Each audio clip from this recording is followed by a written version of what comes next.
Γιορτάζουμε σήμερα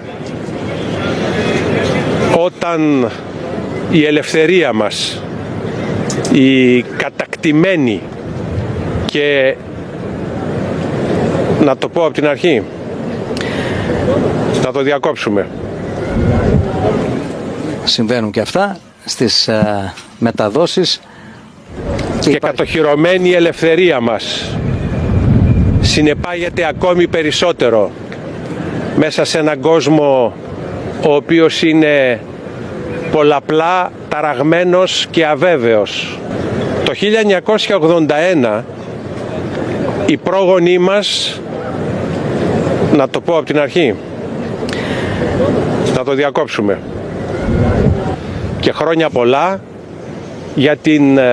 για τον Ευαγγελισμό της Θεοτόκου, για τον Ευαγγελισμό της Υπεραγίας και χαριτωμένης Θεοτόκου που επίσης γιορτάζουμε σήμερα.